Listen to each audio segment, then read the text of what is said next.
On estime qu'il y a environ 1 300 000 pêcheurs sur les côtes françaises. Non, c'est que des gros là qu'on attrape. Un secteur en plein boom. Le chiffre d'affaires du sport loisir s'élevait en 2019 à 2 milliards d'euros. Et l'addition ne fait que monter. Pour capturer bar ou dorade, c'est la course à l'armement.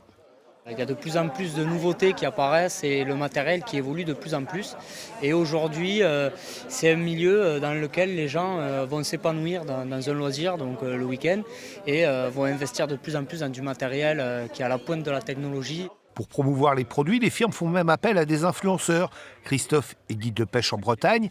Affilié à l'un des leaders du secteur, il prodigue conseils et techniques pour utiliser les sondes de détection de poissons. 2 petits bijoux à partir de 2 900 €.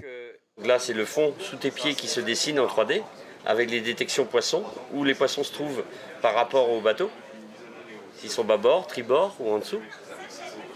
Tu vois, avec la petite bourrole de roche qui se forme avec les poissons.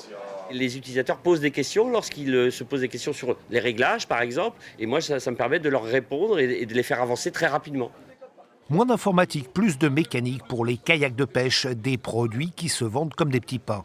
Ce sont les jambes qui travaillent, les mains sont libres pour taquiner le maquereau. C'est simplement un système de nageoire, quand on actionne les pédales, qui fonctionne comme ça. C'est inspiré des systèmes de nage des pingouins.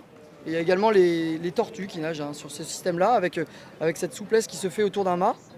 Pas faire pollution, discrétion, faire un petit peu de sport. Et puis c'est une liberté, vous pouvez mettre à l'eau un peu où vous voulez.